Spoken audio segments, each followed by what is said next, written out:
Bonjour à tous, c'est Ricardo, je de ce point de vidéo. Aujourd'hui les gars, on a retrouvé une bonne qualité de vidéo, ça y est. Je sais pas ce qui s'est passé hier. Aujourd'hui, on se retrouve pour le débrief de ce match. Atlético FC Porto, victoire. Défaite, 2 buts à 1. Et ouais, on a perdu pour notre premier match de Ligue des Champions. On rentre pas de la meilleure des manières dans la compétition, même si pour l'instant on est troisième parce que Leverkusen a le même goal average que nous, sauf que eux, ils ont perdu 1-0 et il y a toujours -1 de différence, sauf que Leverkusen n'a pas mis de but, contrairement à Porto qui en a mis un. Même si on a encaissé plus de buts qu'eux du coup, mais ça compte sur les buts marqués, pas les buts encaissés. Voilà. Quand il y a la même différence de but, hein, je précise. Donc, donc on a perdu 2-1. Après, je veux parler vite fait de ce qui va se passer pour les autres matchs parce que vous savez bien que l'année où je faisais beaucoup de débriefs du FC Porto, je faisais aussi quelques débriefs de la Ligue des Champions, surtout la phase finale où je vais regarder des gros matchs. Voilà, où quand Porto ne jouait pas, hein, parce que Porto était en huitième et quart de finale quand même cette année-là. Alors bon, l'année dernière, ça n'aurait pas été la même chose vu que Porto n'était pas trop présent, hein. Il y aurait eu les débriefs d'Europa League, Porto-Lazio et Porto-Lyon. Je crois que j'ai fait Porto-Lyon, je crois. Quand on avait perdu, je crois. Mais non, je suis plus sûr. Si... Je crois que j'ai fait Porto-Lyon quand on a perdu, il me semble, hein. Mais sinon, j'aurais fait sûrement les débriefs d'Europa League. Après, vous savez qu'en Europa League, ça joue. Il y a la moitié des matchs qui se jouent à 18h45 et l'autre moitié qui se joue à 21h.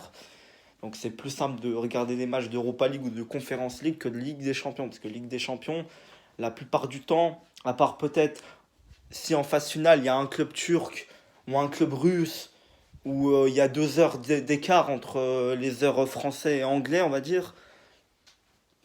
Voilà quoi. Que la plupart des pays européens, on a tous la même heure. C'est-à-dire qu'actuellement, dans la plupart des pays européens, il est quasiment 20h, hein, voilà, comme en France. 19h30, 20h à peu près. Hein, et ben en Turquie, il est 21h. En Russie, je crois qu'il est 22h. Donc voilà. Non. Je crois qu'il est 21h aussi en Russie. Je sais plus. Mais il y a des heures d'écart, donc forcément on est obligé de faire jouer plus tôt. Alors qu'en Russie, du coup, c'est les mêmes heures. Bon, vous avez compris. Bon, FC Porto. On a perdu 2-1 face à Atlético Madrid. Avec des buts à la 91e minute de Hermoso. 1-0 pour Atlético Madrid. Égalisation de Matteo Zoribe sur penalty, 96e minute. Et 101e minute, Antoine Griezmann qui donne la victoire à l'Atlético Madrid. 2 buts à 1. Et bah là, les gars, non, non, je ne vous mens pas. Il n'y a pas eu de prolongation. En phase de poule, il n'y a pas de prolongation. Non, non, non, il n'y a pas eu de prolongation. C'est bel et bien un match qui a duré 101 minutes, 11 minutes de temps additionnel. Bon, il devait en avoir 9. Mais on va reparler de ce match parce que ce match-là, il n'aurait pas dû se finir comme il s'est fini. Même si, bon, il y a eu moins, pour moi, il y a clairement moins de polémique que la saison dernière, hein, où la même première journée face à Atletico, on aurait dû gagner le match, hein. Taremi avait marqué un but, et il n'avait pas fait de faute, alors que l'arbitre avait signalé une faute. Non, il n'avait pas fait de faute. Là, c'était vraiment du vol. Là, c'est un peu moins du vol. Il y a du vol parce qu'en soi, l'arbitre aurait dû siffler au moment où Tony Martins avait la balle et il faisait rien avec. Il était tout seul à garder la balle. Sauf que, bon, malheureusement pour lui, il la rend au Black. Bon, il l'a fait sortir en sortie de but, donc au Black. Donc, l'arbitre Varzignac, j'ai retenu son nom, Varzignac. Hein. Eh oui, maintenant je vais commencer à retenir le nom des arbitres. J'ai bien fait de retenir le nom de l'arbitre Varzignac parce qu'en plus, j'ai été intelligent pour une fois, même si je comprends le portugais. J'ai regardé, pour une fois, j'ai regardé un match sur la télé française. D'habitude, je regarde sur les télés portugaises. Là, j'ai regardé sur les télés françaises, sur RMC, non, sur Beansport 5. C'était Beansport 5, ouais, je crois, le match. Bon, c'était en IPTV, hein, j'ai pas les chaînes, hein, donc voilà. En IPTV, je peux tout regarder. Bon, donc voilà. Donc je le comprenais parfaitement, alors que le portugais, il y a des trucs que je comprends pas trop, hein, encore. Quoi?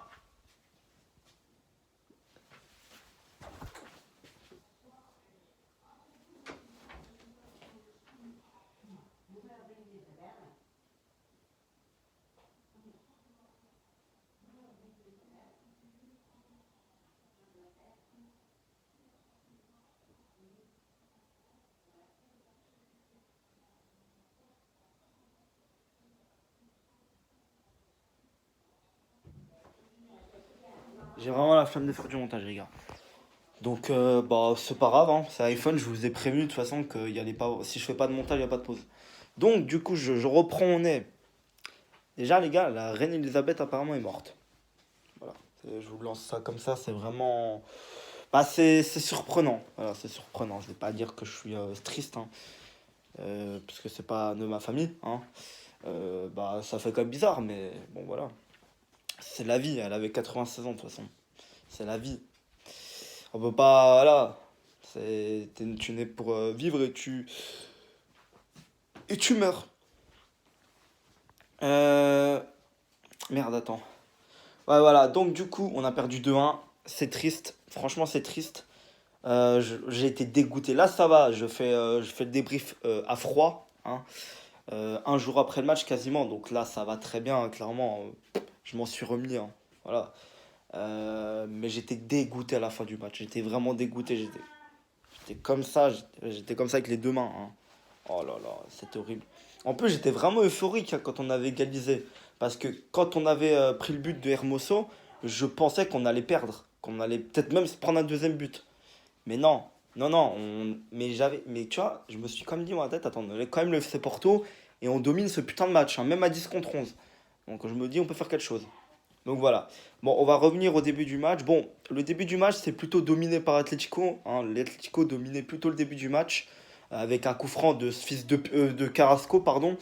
Ouais, Carrasco, t'inquiète pas, toi, j'ai pas oublié ce que t'as fait la saison dernière, hein, Otavio. J'ai pas oublié, fils de pute. Donc voilà. D'ailleurs, bon, Otavio, on va en reparler plus tard. C'est triste, c'est terrible. Ensuite, on a commencé à reprendre l'ascendant sur le match. Il y a eu une frappe de Galeno, une frappe de Matos Uribe. Il y a eu des frappes. Il y a eu des frappes, on a commencé à frapper au but. Bon, c'était pas cadré la plupart du temps, comme d'habitude en Ligue des Champions, hein. Depuis la saison dernière, on a l'habitude de rater nos occasions, hein. Taremi a encore raté son lot d'occasions. Même s'il en a moins loupé que d'habitude, je crois qu'il a eu vraiment qu'une grosse occasion. Mais c'était pas non plus flagrant. Il n'était pas tout seul devant le but. Il y avait quand même deux défenseurs devant lui. C'était quand même compliqué de marquer. Mais voilà, il y a eu des frappes de partout. Alors, on a vraiment dominé en seconde mi-temps. En seconde mi-temps, c'était incroyable comme on était dans un fauteuil. Bon, déjà, il y a Saoul qui ouvre le score. Non, non, non, Coquet, je crois. Non, c'est Coquet. C'est Coquet qui marque ou c'est Saoul, je sais plus. C'est Coquet, il me semble. Je me suis trompé. Coquet, Saoul, je sais plus. Je sais plus, mais j'en ai rien à foutre. Le but a été annulé. Donc voilà, on est resté à 0-0. Il y avait hors-jeu de Paul. Voilà. De Paul, je crois, on n'en parle pas assez de ce joueur, hein. De Paul, vraiment, il est vraiment très fort, hein. Faut quand même se le dire, hein. Par contre, Galeno, oh là là, Galeno, mais il a mangé en première mi-temps au Molina, là. Molina qu'ils ont recruté de la Serie A, là. Il a mangé Galeno, il a mangé Molina pendant toute la première mi-temps, il a mangé Molina. Mais un truc de fou. Galeno, il s'est amusé, vraiment. Ça a été pour moi avec Pépé, chauve. Et peut-être même Pépé Chevelu qui a été aussi très bon. Les deux Pépé ont été très bons en première mi-temps. Pépé Chevelu est sorti en deuxième mi-temps à la place de Jean Mario. Voilà. Tout simplement. Et puis bah voilà, hein. Il y a eu aussi Pépé Chauve qui a été très bon, qui a été stratosphérique encore. Et puis Galeno qui a été très bon aussi. Après en deuxième mi-temps, il y a eu d'autres bons joueurs. Voilà. Notamment un que je vais vraiment faire mon mea culpa. Voilà. Peut-être. Non, je vais faire mon mea culpa, les gars. Mais plus tard. Parce que là, bah, première mi-temps, on sort avec un 0-0, mais clairement, on a eu une période où on a douté au début du match. Après, on a clairement dominé le reste de la première mi-temps. Donc, on sort avec la possession, avec l'avantage de tir. Cadré, j'en sais rien, mais l'avantage de tir. Ah oui, l'Atlético a aussi frappé à la 35e. Et arrêt de Diogo Costa, hein. Sur Diogo Costa, la frappe quand même. Donc, il a eu beaucoup de chance d'être sur la trajectoire. Diogo Costa qui n'a pas fait un match de ouf, hein, clairement là. Mais ça va, il a pas été mauvais. Ensuite, alors en deuxième mi-temps, on domine, on surdomine les débats. Même quand Taremi se fait exclure à la 81e minute, on a continué à dominer. Voilà, à part sur les deux buts. Je crois les deux seules frappes de l'Atlético, c'est les deux buts, hein. Voilà, de toute la seconde mi-temps, non, il y a eu trois quatre tirs pour l'Atlético. Et les trois tirs ont été finis en but, un qui a été refusé pour hors-jeu de De Paul et les deux autres buts. Donc il me semble que toutes les frappes de l'Atlético sont rentrées, hein, en deuxième mi-temps. Et par contre, on a eu des milliards de frappes en seconde mi-temps. Bon, on n'a rien mis à part le penalty de Uribe, mais c'était un penalty encore. Ensuite, on a eu une frappe de Galeno, il me semble. On a eu la frappe de Jean Mario qui a été Yano Black. Yano Black. Ce gros fils de pute. Il devait même pas être là. Oh, ce week-end, j'entends quoi ce week-end? Il est blessé contre Valence, je crois. Ils ont joué contre Valence. Il est blessé au crâne. Je me suis dit, il va pas être là pendant plusieurs mois. Il va même pas jouer le match retour, ça se trouve, contre nous. Parce que là, la Ligue des Champions, les phases de groupe, elles finissent pas en décembre, hein. Ça finit début novembre, hein. Oui, parce qu'il y a la Coupe du Monde, hein, je vous le rappelle. Donc voilà, elle se finit bien avant la phase de groupe. Et puis bah, les huitièmes, la phase finale des Coupes d'Europe, elles reprennent en février comme d'habitude. Donc bah, on aura très long. Bon, après, il y a la Coupe du Monde entre-temps, c'est bien aussi. Tu vois, c'est peut-être encore mieux. Parce qu'on a une grosse compétition entre-temps. Mais après, c'est comme si la Ligue des Champions se finissait. Bon, t'as compris, voilà, il y aura un temps d'attente. Ensuite, je me suis dit, là, Yann Black va pas être là. Et je vois quoi dans la compo? Yann Black, il est présent. Putain, j'ai le démon. J'ai le démon, je savais qu'il allait nous faire du mal. Et ça a été le cas. Jean-Mario, il a frappé. Bon, bah, dommage pour lui. Et elle a été cadrée, sa frappe.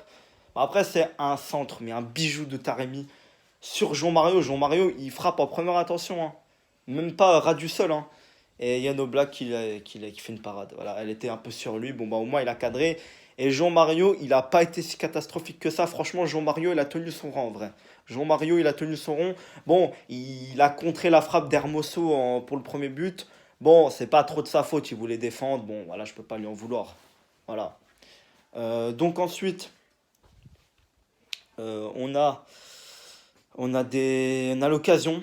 Voilà, l'occasion où il y a eu le gros cafouillage.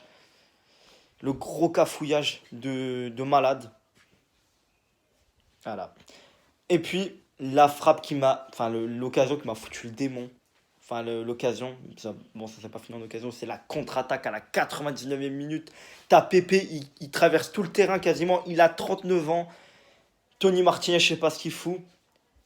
Et on frappe même pas. Et je suis sûr que si on frappe ou qu'on marque le but, je suis quasi sûr qu'il n'y a jamais l'occasion du 2-1 pour l'Atlético. Vu que ça aurait été une autre physionomie du match, on aurait marqué, on aurait gagné 2-1. Il n'y aurait même pas eu 2-2, hein, on aurait gagné 2-1. Parce que l'Atlético n'aurait pas eu le temps d'avoir son occasion. Donc voilà, je pense que c'est vraiment Tony Martinez qui nous a flingué le match. Rien que les 1 point, hein. Parce que ça se trouve, il allait pas marquer, hein. On n'allait pas marquer, ça se trouve, hein. Mais il a vraiment pas été au bout de l'action. Ils ont vraiment. Alors que Pépé, il a tout fait. Il a 39 ans. Mais il a tout fait. Donc voilà. Je suis dégoûté. Mais je m'en suis quand même remis un peu. Voilà, quand même, hein. Il faut quand même s'en remettre, hein, c'est la vie, hein.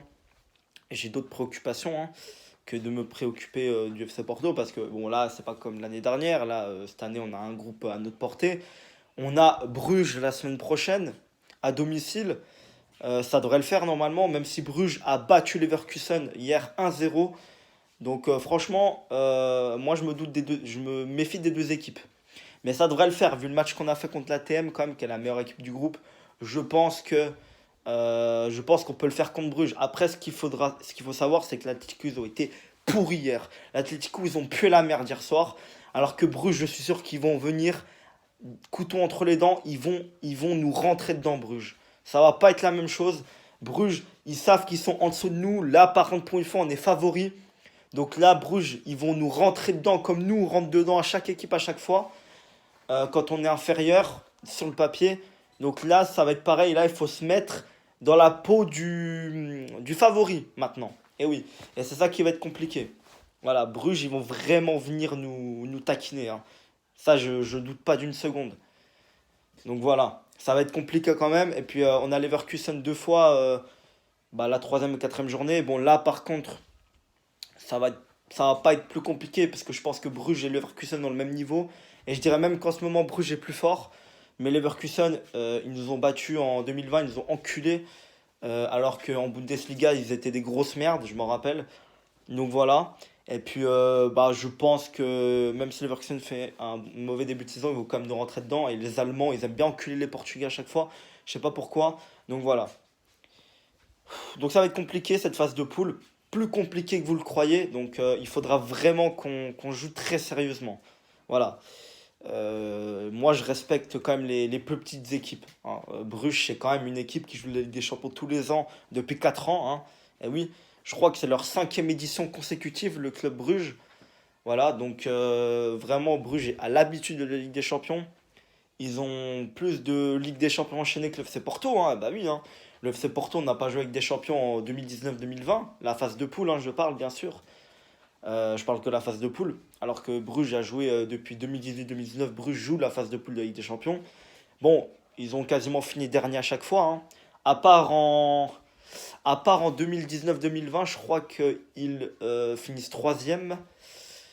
Ils vont en Europa League. Ils sont éclatés face à Manchester United.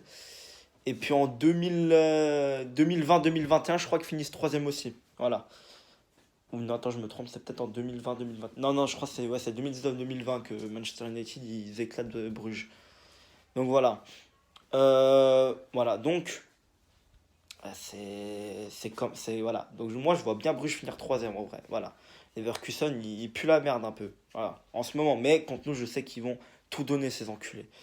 Donc, on va parler du planning. Parce que moi, en fait, ce que j'ai hésité à faire, c'est des débriefs des autres matchs. Sauf qu'en fait, c'est trop tard. Parce que mardi, j'ai regardé PSG Juve. Hier, j'ai regardé Francfort Sporting à 19h. Et bon, c'est bon, j'ai pas trop regardé tout le match, hein, parce que j'ai fait l'avant-match pendant le match. D'ailleurs, j'avais annoncé les premiers et deuxièmes buts du Sporting. Bah, ils ont gagné 3-0 le Sporting. Donc en fait, je dis les Allemands cultent autant les Portugais. Bon, voilà, c'est les Portugais qui ont éclaté les Allemands. Pour une fois, je suis quand même content que pour une fois, les Portugais ont éclaté les Allemands. Voilà. Ça fait du bien quand même. Même si c'est Sporting, hein. Bon, voilà, c'est pas non plus le plus gros club ennemi, hein. Pour moi, c'est Benfica. Et c'est peut-être le seul club portugais que je vais vraiment pas regarder, hein. Ou alors, c'est parce qu'il y a d'autres matchs plus intéressants. Parce que je voulais regarder Benfica PSG, mais bah, il y a Chelsea Milan. Donc, je vais regarder Chelsea Milan. Donc, donc voilà. Et puis il y a aussi l'Europa League et la Conference League. Je pense qu'à partir de la phase finale, je vais faire les débriefs des matchs que je regarde en Ligue des Champions. Si Porto est encore présent, bah, je regarderai Porto forcément. Mais si l'autre jour, bah, il y a un autre club qui joue un gros match, et bah, je vais regarder le match. Et puis je ferai les débriefs. Là, je vais regarder les matchs aussi, mais je ne ferai pas de débrief pour la phase de poule. Mais pour la phase finale, je vais commencer à faire les débriefs d'autres matchs de Coupe d'Europe. Même la Ligue Europa et la Conference League. Bon, la Conference League, je vais peut-être pas regarder. On verra. Mais là, pour les phases de groupe, je me concentre vraiment sur les clubs français et portugais, on va dire. Voilà. Euh, Là, pour l'instant, je regarde l'Arnaca Rennes. Voilà. Et puis ce soir, je vais regarder Nantes Olympiakos, hein. Voilà, je regarde pas Braga ce soir. Braga, je crois qu'il est en train de gagner face à un club éclaté, il me semble. Donc, voilà, il gagnait 1-0. Donc voilà. Et puis Rennes, là, qui fait un partout pour l'instant. Et puis Nantes, bah, je les vois perdre ce soir 2-0, voilà, face à l'Olympiakos. L'Olympiakos de Marcelo, hein, qui a rejoint l'Olympiakos il y a quelques jours. Donc voilà. Et puis bah il y a aussi Tiquinho qui joue là-bas, hein. Tiquinho Soares, l'ancien du FC Porto. Donc voilà. Bah, j'aimerais bien voir ce que va faire Tiquinho ce soir et Marcelo, hein. Si Tiquinho joue ce soir, bien sûr. Marcelo, je pense que c'est sûr qu'il va jouer ce soir. Après, peut-être est-ce qu'il a déjà fait des entraînements avec l'Olympiakos, j'en sais rien. J'en sais rien du tout. Mais voilà. Bon, pour la phase finale, je regarde les gros matchs, hein. À part s'il y a les clubs portugais, français qui jouent. Mais s'il y a vraiment des gros matchs, je regarde les gros matchs, je pense. Voilà. Mais là, je me concentre vraiment sur les clubs portugais, français pour les phases de groupe de l'Europa et de la Conférence Ligue 1. Parce que pour la Ligue des Champions, par exemple, à la deuxième journée, je vais regarder Man City Dortmund au lieu de Benfica Juve. Voilà. Bah, déjà, Benfica, c'est un peu le pire club du monde, donc pour moi, je regarderai leur match en soi. Voilà. En soi, Man City Dortmund, j'aimerais bien voir le gros, le cyborg, le robot Haaland, voilà. Par contre, je vais quand même pas mal regarder le Sporting, hein, parce que le Sporting il joue pas mal à 18h45. Je crois qu'il joue à 18h45 face à Tottenham mardi prochain. Voilà, donc je vais regarder Sporting Tottenham. Et puis Sporting Marseille aussi, pour la troisième journée. Et puis pour la quatrième journée, il me semble que je vais regarder que Porto. Enfin, je classe que pour les groupes de A à D, hein. Je vais regarder, je pense, que Porto pour le groupe de A à D, 21h. À part ça, à 18h45, il y a un gros club qui joue. Il me semble qu'il n'y en a pas. Ensuite, pour la cinquième journée, bah, je vais regarder, bah, forcément, je vais regarder Porto-Bruges. Et puis, bah, je vais regarder aussi la cinquième journée. J'ai vu quoi? Je crois que j'ai vu Ah oui, on joue à 18h45 à la cinquième journée face à Bruges. Et il me semble que je vais regarder Barça-Bayern. Ouais, je vais regarder Barça-Bayern à 21h. Et puis pour la sixième journée, bah, je vais regarder Porto-Leverkusen encore à 18h45. Et puis il me semble qu'à 21h, je vais me taper un petit Liverpool-Naples. D'ailleurs, Naples qui a éclaté Liverpool 4-1 hier soir. Incroyable. Et bon, bah là, je pense que le match retour, c'est à Anfield, donc ça va pas être pareil, je pense. Ça va être plus compliqué pour Naples et peut-être beaucoup mieux pour Liverpool. Et puis bon, bah, de toute façon, ils sont pas rentrés dans leur saison, j'ai l'impression Liverpool encore. Ensuite, bon, c'est la vie. Pour l'Europa League, je vais vraiment concentrer sur les clubs français et portugais. Alors je sais que pour Braga, je vais regarder sûrement Braga, Union Saint-Gilloise pour la quatrième journée, je crois. J'ai prévu ça. Après, ça dépend parce que je préfère regarder les matchs sur sur les chaînes en clair, tu vois, pas sur l'IPTV. Donc tout ce qui est en clair, je regarde. Donc je vais plus regarder les clubs français, je pense. Et puis de toute façon, en Europa League et Conference League confondus, il n'y a que Braga, hein, donc voilà, qui est en Europa League. En Conference League, il n'y a aucun club portugais. Voilà. Il y a Nice qui est en Conference League. Nice, j'ai prévu de regarder la sixième journée face à Cologne. Voilà. Pour l'instant, hein. Et puis bah, Rennes, je vais les regarder contre Fenerbahçe, je crois, la deuxième journée, il me semble. Et puis Rennes Dynamo Kiev, peut-être à la troisième journée. Il y a Monaco Trabzonspor. Non, Monaco Ferencváros aussi. Bon, on verra. De toute façon, vous vous en foutez, je pense. Moi, c'est juste ça pour moi que je dis ça en vrai. Parce que j'en ai rien à foutre de vous. Je rigole, c'est bon, je rigole. Mais comme j'ai dit, je vais commencer à faire les débriefs des matchs européens autres que Porto. S'ils jouent aux autres moments que Porto, bien évidemment, hein. Je vais pas regarder un autre match si Porto joue au même moment. Forcément, je vais regarder le FC Porto. Donc voilà.